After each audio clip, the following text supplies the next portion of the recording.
We're back, and we know you missed us. But our absence comes with a plus. Thank you for allowing us time off. Now, here's the trade off. While we were gone, Standard has truly progressed. Before the cycle is gone, a complete picture will be assessed. It only counts if it mounts. Comment below as we walk through the Week 9 recap of Outlaw Standard.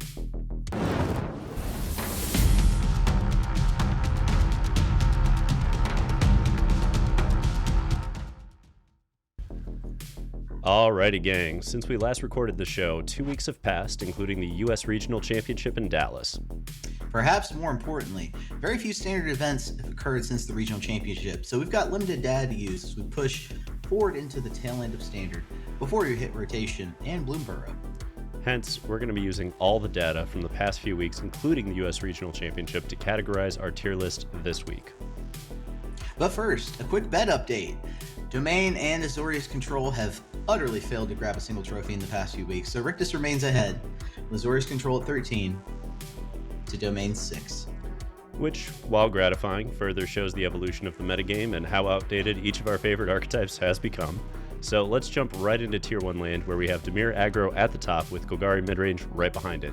I know we've spent most of the season wondering where Dimir Aggro is, and it turns out it was just waiting for the format to fully develop before coming out of hiding.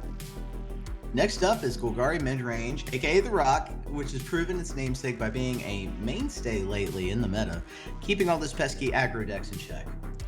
Third place goes to Orzhov Aggro, a deck that decided Rafine and the counterspells really weren't all that important since Domain fell off a cliff and Temur Ramp took a back seat. Fourth on our list is Mono Red Aggro, which has slowly but surely churned and burned its way to the top tier. And Gruul Aggro rounds out our Tier 1 archetypes after winning the US Regional Championship, but mostly disappearing from the limelight since. Still, we know how powerful this archetype is, so never sleep on Slickshot. In Tier 2, we see our fallen heroes, Slogurk, Convoke, and Azorius Control all made strong appearances a few weeks ago at the Regional Championships, but have since been notably absent. Though they continue to accrue top 8 appearances, only a single trophy between these three has occurred in the past few weeks.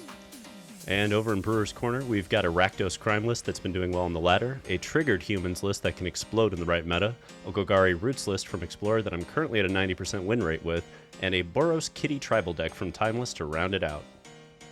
Oh yeah, we're still brewing. Rebels, TOAMagic has continued to partnership with the Rebellion for another month, so for those of you who aren't already using them for your paper tournament needs, click the link below in our description to head on over after the video and check out the store. And while you're there, don't forget to use the code REBELLION at checkout to save 5% and help fund this rebellion. Now onto our Tier 1 archetype breakdowns, starting with Dimir Aggro.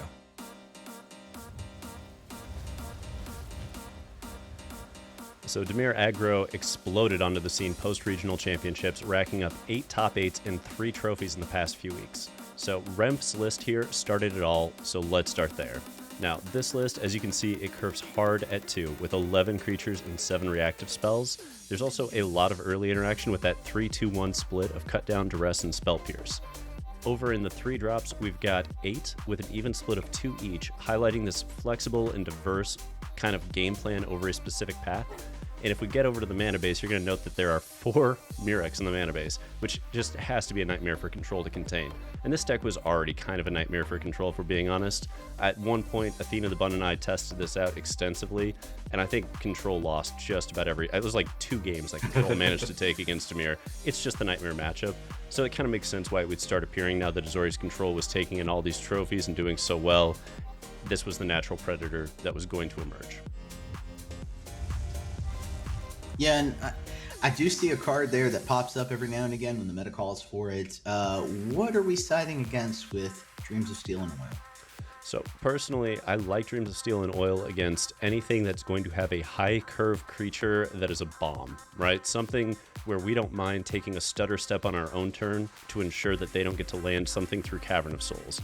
So for instance, Domain is a natural scenario for that. I also personally like it against Slogurk because they have so many different creatures and methods of recursion with Takenuma that it feels great to just rip those Slogurks out of their hand and graveyard and just force them into an awkward position where they can't find the right cards.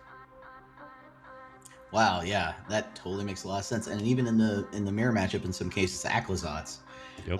But let's go ahead and talk about the next relevant deck, Golgari Midrange. Gotta love the rock. Rishi Ong took down the 144-player MTG SCA Championship on June 1st, highlighting a strong recent run for Golgari Midrange, including 9 top 8s and 2 trophies across the past 10 events. So looking at where they went here, we see 10 2-casting cost creatures, and I think that's really why you see those 2 sharp-eyed rookies there. It's just a curve purpose, decent creature, but it's the worst of the 3 threats, because Broncos are going to be stronger, Dread Knights are going to be stronger, Rookie's still very strong, but it's the worst of the 3, right? You go over to the 3-drop category, you got 9 3-casting cost spells, pushing that 3-3 split of Preacher and Sentinel, which is kind of an interesting route to go, because normally you see a 4-2 split there, and the only time I typically see that Sentinel as a 4 of is if we're playing a lot of bats, because we're trying to, make the bats a little bit bigger every turn, right? So it's interesting that they went that route. Then, of course, you get up to the 4CC, you've got a couple Archfiends, you got a couple Shellys. The only weird card in this list to me is the one of Mishra's Foundry. To this day, I still don't understand why that's there. Yeah, that's pretty odd. What would you say about that? Would you really encourage more copies of Mirex here, or does that mess up the early game for this deck? Because of course you need the right color and you need untapped lands early on. I mean, the mana requirements, clearly we can afford a Mirex if we can afford a Foundry, right? Colorless in both scenarios. At least Mirex gets colored mana for the turn it hits, so technically it would be stronger for color considerations. That said, I'd almost just want to run another Boseiju. Another piece of enchantment, main board removal that's on color, on curve. I think that's a stronger play than playing the one of Foundry. But again, they did well with this list for a reason, so it's worth doing a little bit more play testing, a little bit more experience with the list before we start altering all the slots. Absolutely, absolutely. And let's go ahead and talk about the next deck. A little unexpected. Orzhov Aggro. So Orzhov Aggro catapulted to the top of Standard recently with 9 top 8s and a trophy in the past 10 events. Shown here is for MTG's trophy winning list. So let's look at what's working. So first and foremost, Invasion of Gobakhan is mainboard for kind of the semi-swarm strategy that you see with Emperor, Sorin, Wedding Announcement, even Aklazot's tokens. But we can see that there is kind of a mini swarm strategy going, and Invasion of Gobakhan's such a nice complement to that. We also see really early interaction, that 3-3 cut down duress split. The farther we get into this format, the more I am seeing early interaction. The need to do something on turn 1 has become readily apparent, and this list highlights that. Also, no Rafine, no problem. We've got Wedding Announcements, we've got Lilies, we've got Trespassers. I don't exactly know why we don't have at least one Virtue of Loyalty, perhaps over that third Tenacious Underdog, because I feel like if we're in a swarm strategy, having one more of those that you play early and scales late is important. But again, given that we're playing pest controls in the sideboard, perhaps that was more of a liability. Yeah, I agree with you about the Virtue of Loyalty. That card has a ton of value. I don't know why we don't see at least one, but look, let me talk about something else here for a second. I see 4 Lilianas across the main board and sideboard. Do we really need 4? Or, like some of the other lists we talked about today, 2 Hostile Investigators in the sideboard instead? That seems to be favorable in a lot of those lists. What's going on here? So I think the primary purpose of playing the extra 2 Lilies is that you want to hit this on a curve of Duress Invasion or Duress Caustic Bronco into Lily. You are trying to hit that trifecta with as much consistency as possible against control, because Hostile Investigator might just be a titch too slow without any Cavern of Souls to force it through. And that's my guess, is that Lily was just found to be more damning for control lists. And I can understand that, especially in the context of control typically brings in a couple of Seed Sharks, and Hostile Investigator, it only acts on the axis of discard, whereas Lily kills those Seed Sharks, also discards. So you're able to, take out some Go for the Throats without really lowering your removal count against a deck that's creature-light. Ah, yeah. And we've been seeing with other decks as well, as the rotation goes on, it seems like the game is speeding up a little bit more. And so turn 4 is a lot more critical than it used to be. So that's very interesting. Yeah, I'd concur with you there. But talking about fast, let's talk about a really fast deck that's in tier 1 again, Mono Red Aggro. Pedro Perini took down the South American Regional Championship, jump-starting Mono Red's return to the top. 9 top 8s and a single trophy later, Mono Red is established back in the land of Tier 1 once more. So let's see what they did differently. So yet again, we're seeing that 3-3-2 removal split of Obliterating Bolt, Scorching Shot, and Frenzy. We're also now seeing the 4 Charming Scoundrel, 4 Adversary, 2 Feldons. So we're going that full 10 hasty 2-drop scenario, right? 4 Urbrask's Forge, I think we can just cement it at this point, Max. Like, 4 Urbrask's Forge in the main is just where this deck wants to be. It's what this deck wants to be doing. And that's probably part of why they're pushing so heavily with this 3-3-2 split on removal, is the knowledge that as long as they can land a Forge, a little removal to clear the path, they'll push through almost every deck. So that would be my guess there. However, I want to highlight that we have the 3 End the Festivities and 2 Elder Dragon Wars. That is a fun 3-2 split to deal with Convoke, and it's clever. I like that they went that way. It's very clever, in my opinion. Yeah, we talked the last time, a few weeks ago, about Elder Dragon War, and it seems like people took that advice to heart. But overall, this deck seems pretty solidified in its slots from 1 to 4. Are there any sort of criticisms or changes that you would make to the removal suite in this particular version? I don't know that I want to shift much on the removal suite end, although we're only playing 3 Play with Fires and 3 Lightning Strikes, so I think there's room to potentially shift like an Obliterating Bolt over to a 4th Lightning Strike just to push a little more damage through if we're expecting a different meta that isn't quite so mid-rangey. If we're, more control-based, where Obliterating Bolt just sits in your hand and laughs at you in game 1, that's where you want a little bit more on the burn end, so there's more flexibility. That said, the big shift I would look at making, those 4 Furnished Punishers sitting in the sideboard. If you look at tier 1, it's almost all dual colors now. There's not a lot of tricolors. We're not seeing Domain. We're not seeing Azorius Control trying to cheat on its mana base and play as many non-basics as possible, and we're not seeing Esper Midrange. And Esper Midrange was the biggest reason to play Furnace Punisher. So I'd look at that slot. Yeah, I totally agree with you. And that's something that we just brought up, is the fact that Esper kind of turned into Orzhov. So yeah, that kind of makes that card, maybe you want to slot something else in for some of those. But yeah, let's talk about another deck, another fast deck. Surprising that it's in tier 1, but maybe not. Gruul Aggro. So the U.S. Regional Championship finally showed Slick Shot show off himself, Adam Weiss. Along with punching his ticket to the biggest show in Magic, Weiss highlighted that Gruul Aggro is indeed a faster deck than Boros Convoke, with arguably more angles of attack. So let's take a look at some of these tricks here. The reason I like this list is it's clever. The 2-headed Hunters, so clever, because you get that 2-1 split with Twinferno that also gives you the ability to have a weird kind of late game. And we see that in part with the Restless Ridges being included here, where in most Slick Shot lists in the past, you'd look at Restless Ridgeline and you'd say, too slow. Why would we want this? But if you expect a grind, if you expect your opponent to be killing just about everything as it hits, which makes sense in the meta for regionals, which was filled with Esper Midrange, Control, Domain, Temur Ramp, they're trying to kill everything as it hits. Ridgelines give you that reach that you want in a deck that's this fast. So I like where they went there, and also in that sideboard, those 3-3 split of Forge in case the Crimson Pulse, also highlighting just how much reach that this deck has when you decide to include just a few more slots in the sideboard. Yeah, let's talk about something I saw in the mana base, the Restless Ridgeline. Do you think this is correct? Or similar to the other Go Fast decks, do you need the mana to be absolutely perfect? What do you think? Well, in a way, I guess it's, can you trade the time, right? Because it is perfect mana. It's, red and green. It's right on the color considerations that we want, and it's correcting that beautifully. But do we have the time to play tapped lands in a deck like this? I think the way that Adam designed it, it makes a lot of sense because of those 2-headed Hunters.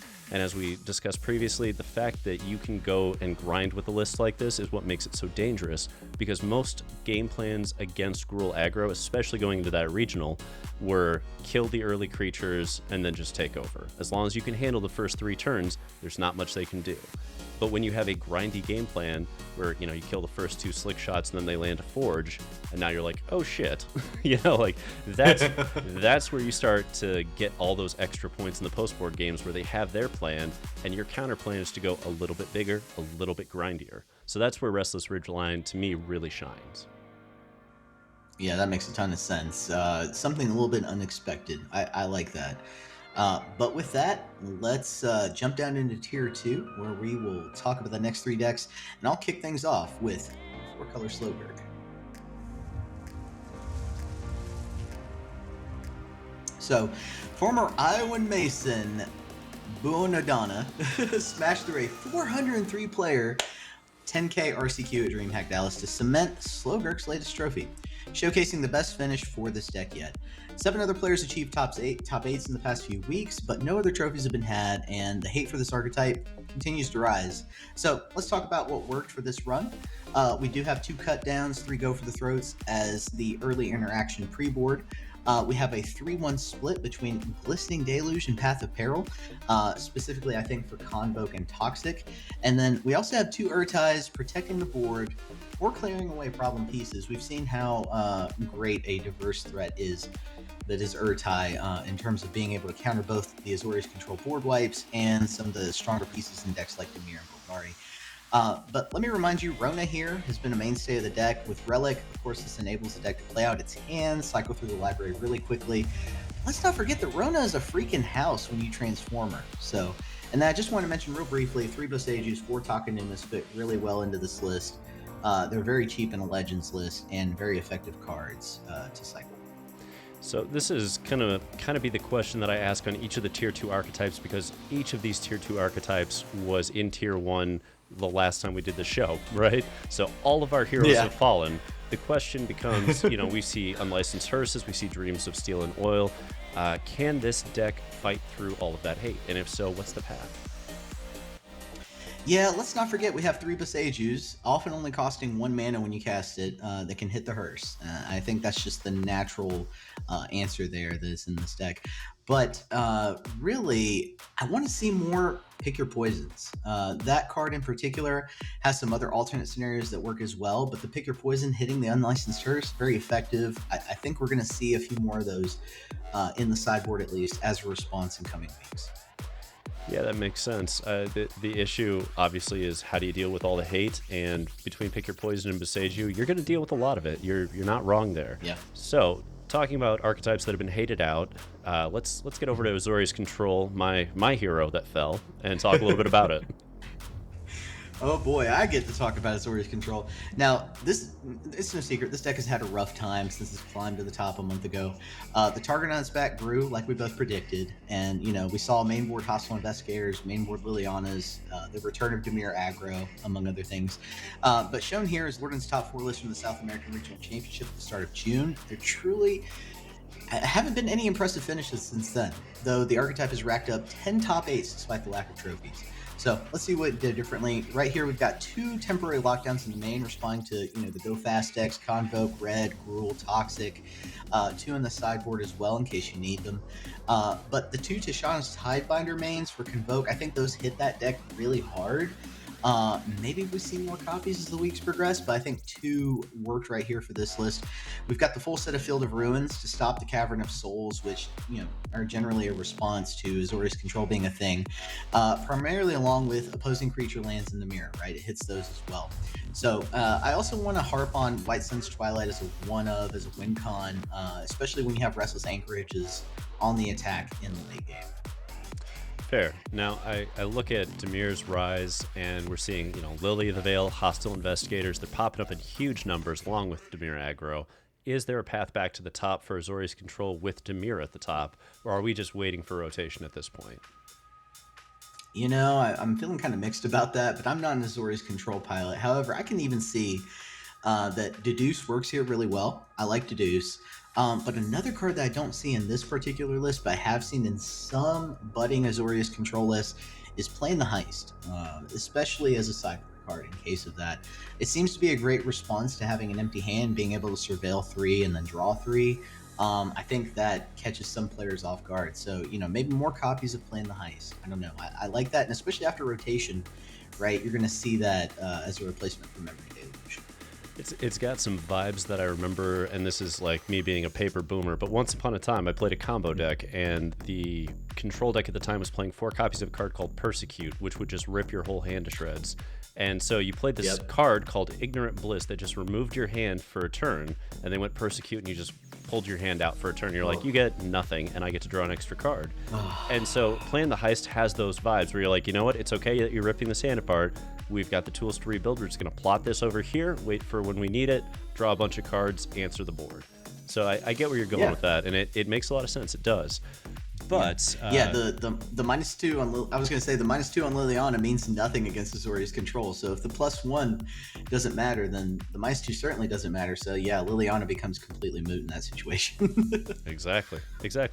And with that, we're going to move over to a fast deck that decided they don't need discard. They're just going to run you the hell over. And let's get over to Boros Convoke.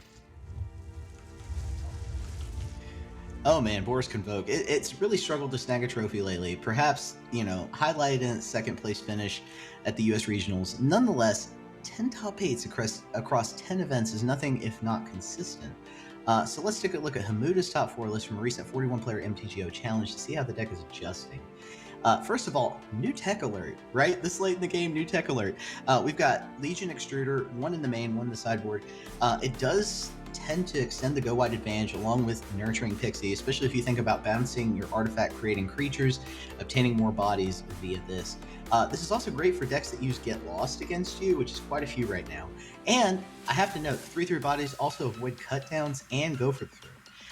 We're back on Sanguine Evangelist, I see, over War Leader's Call. I personally like War Leader's Call in light of Gleeful Demolition, but Evangelist is hard to respond to when the meta is focused on the ground game. We also have 2 Thalias in the sideboard making a return, possibly because of Azorius Control.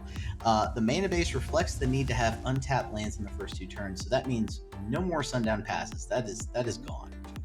So just like we did with the other 2 tier 2 archetypes, the hate is rising. There's pest controls, there's Path of Perils, there's Glistening Deluge.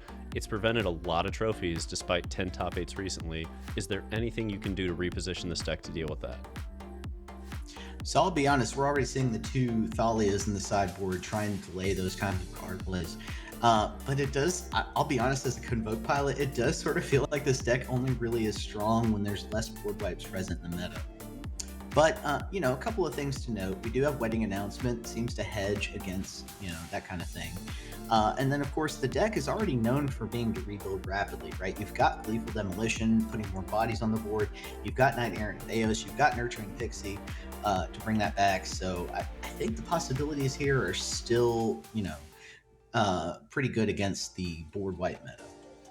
That's fair. And that was kind of one of the plans in Pioneer. I think Standard is trying to copy some of the plans that we saw in Pioneer for that Boros Convoke and how they dealt with, typically against Rakdos midrange. It was Hidetsugu is wrecking, Convoke, and they're like, okay, so we have to find a way to push back against that. And Dahlia is a clever answer if you're anticipating pest control, but not necessarily Path of Peril, because it's not going to get hit by pest control. So I like where they're trying to hedge and force you to have the right answers at the right times, or else you get run over. It's a smart way to accelerate your game plan. That said, exactly. We're going to move it right along. My favorite segment every week, Brewer's Corner. Let's kick things off with a little Golgari Roots. All right, credit to the MTGR Rebellion Discord's Dollop for tossing this out there and forcing me to take a look at it, because initially I looked at it and I thought, it's Roots, how good could it possibly be? And then they just kept posting and posting about the win rates, and so I started to take a look. I started to tune it up. This is where I landed. I'm 9-1 with it in Diamond right now. It's going extremely well. This deck is so hard to contain. And I want to clarify, I know normally we just do standard brews, but let's be honest, we're in the last month or so of standard before it rotates. There's not a lot of new brews to be had. There's a couple, but there's not a lot. So you're going to see a couple different formats tonight. This is for Explorer, and while I didn't get a chance to run it in the best of 3, qualifier, I can tell you that I've been running it up the ladder, and it has been so much fun to mess with. I was surprised by just how effective Forsaken Miner plus Priest of the Forgotten Gods is, because once you get going with that little combo, the deck goes off. If you get to combine Insidious Roots, Soul Cauldron, and Jubilant Brawler on this battlefield, I have yet to lose a game. So it's lovely. It plays 17 lands, and it's still consistently winning. It's wild to me to do that. Wow. That is wild. Very condensed curve as well. You got to respect that. I mean, the combo decks just come out of nowhere sometimes, and they can run hot. Absolutely. And with that, we're going to move on to the second deck. We're back in Standard, folks. Triggered Humans. Credit That Ryan Guy 85, always submitting lists every week to get into here, and this week definitely made it with this list, this Mardu humans list. I want to talk about Ishin, which is a little bit of a lesser known card, and Roaming Throne at the same time. These two cards are really the core of the deck and really cause triggers to just rack up. I mean, it gets crazy if you have both of these on board at the same time. Let's talk about the payoffs as well. Pretty much every other card in the deck. So if we're looking at it, Lunark Veteran, Recruitment Officer, we're talking about Inti, we're talking about Adeline, Anim Pakal. All of these cards have triggers that can get doubled or tripled, and it can become really crazy. Mishra as well is in here, causing a train on your opponent with your wide attackers. Hopefully you curve Adeline into Mishra, and that's really nice. But I also want to talk about a card that intrigues me in the sideboard, the Aven Interrupter. Imagine duplicating those triggers. Yeah, it's spicy. It's spicy. Alrighty then. We get on to the third one in all of this. Let me pull it up here. We call this Boros Kitty. Meow. So, shout out to Darth Zero. Thanks for sending me this list. I thought he was joking. Straight up, Max, I thought he was just messing with me. And then I took this and I rickrolled like 6 people on the ladder with this in BO3 timeless. And I was surprised. Like, I was beating Reanimator lists, I was beating Scam lists, I was beating Blood Moon lists. This list is wild how efficient it is. Like, what you are doing with Ocelot Pride is kind of nuts, because you are going to get City Blessing quickly, and you're going to get to a place where you get a Johnny to flip, and all of a sudden you're just dumping +1/+1 counters and swarming them with like 10 plus cats. This is the first good cats list I've ever seen in my life, and it might actually be tier 1. Like, no joke, might actually be tier 1. Now, I do still kind of want to see if I can fit in like a Cavern of Souls or two, given that we are very much in the kitty type of life.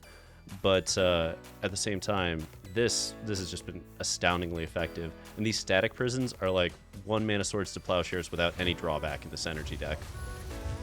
It's been nuts. Yeah, if anybody can turn a meme deck into a competitive deck, it's Darth Zero. So thank you for that list. Oh yeah. Oh yeah. And with that, we are going to get on to the very last one, little Rakdos Crime. Hey, Darth Riktus trusted me with analyzing this one, so let's see if I get it right. First of all, 7 pieces of early game interaction that trigger crimes just in the 1-drop slot alone, right? You've got the 3 Duresses, the 3 Cut Downs, and the 1 each of Tiny Bones and Tiny Bones Joins Up, which pays dividends later on as well with all the legendary creatures. 13 pieces of 2-drop slot interaction that trigger crimes with the 4 Bloodtithe Harvesters, the 4 Deep Cavern Bats, the 3 Go for the Throats, the Long Goodbye, and the Shoot the Sheriff. And then, of course, you come in with 3 each of Gix, Lord Skitter, Karavek on curve with a full set of Caustic Broncos, and that can really spell trouble for the opponent. And then I also want to talk about Obnix and Liliana in the sideboard. Even more crimes and interaction. Very awesome Planeswalkers to have in this particular color set. But also, full set of Hidetsugu Consumes All. Great piece against Convoke, great piece against Toxic, and also, incidentally, presents another 3-power body in Phase 3 for you to use with the Caustic Bronco. Yeah, that list is a spicy one. I had some fun with it on the ladder. It's not great if you run into those wedding announcement decks, but if you stick away from those, yeah, this is kind of a mid-range Punisher, because if you get Bloodtithe Harvester plus Karavek, you're going to get to sack it, hit something, trigger crime, recast it out of your graveyard immediately. So it's just, the value train's insane. It is. It looks awesome. But that is going to bring us to our final segment, predictions for the upcoming week. Now, Max, we've looked at 12 archetypes tonight. What trends are you seeing going into week 10 of Outlaw Standard? So let's start by addressing the elephant in the room. Esper Midrange didn't even make the list for the first time all season. Now, while we could have predicted the rise and fall of Control easily enough given Dimir's absence and then reappearance, I didn't think anyone thought that Orzhov Aggro would rise in place of Esper Midrange.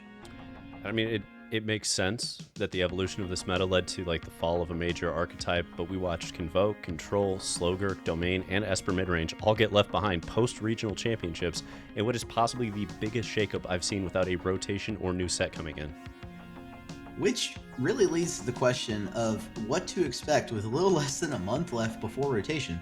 Personally, I like where Golgari Midrange is positioned right now. Of all the archetypes we featured over the past couple months, Golgari has slowly but surely shifted numbers till it really found a consistent sweet spot to push through and snag trophies. Similarly, I like where Orzhov is positioned. It might be the final gasp of Wandering Emperor, but placing it in an Esper-esque shell with better mana and Caustic Bronco feels difficult for opponents to deal with. Once again, we see that, threat diversification mixed with cheap but effective interaction. It's just a potent duo that really only feels rough to me when we're playing against those ramp-based opponents that can ignore pieces of our deck entirely. Yeah, it reminds me of the old days of Orzhov Control a little bit, but as we look to close out one hell of a season of tournament magic, we really do have a few takeaways for you, our audience. First takeaway I have, the 3-year rotation, while slightly painful for those who hated dealing with those gatekeeping mythic cards, I'm looking at everybody who hated Wandering Emperor, I'm looking at everybody who's sick of Sunfall and Shelly, etc. It did allow us to have a wider variety of archetypes than we traditionally see in Standard, along with a much stronger evolution pattern. Yeah, and I'll be honest, I'm a champion of Arena, but Arena proved to have some limitations as well, notably with how little we saw of Slogurk on the ladder compared to in-person tournaments and events, really highlighting some of the flaws in the Arena system and the inability to rock infinite loops without developing carpal tunnel syndrome, that is. Competitive Magic, while certainly not at the forefront of WotC's printing press interests, is alive and well.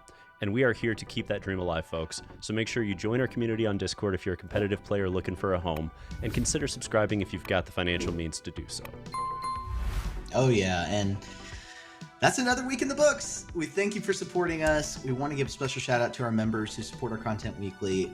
Closing in on Bloomburrow, we really do expect to see many shifts, evolutions, experiments before then. So be sure to comment below. Let us know what you're seeing on ladder and at your local scene. We'll be back next week with more analysis. Until next time, Rebels. Untap, upkeep, resist. Resist.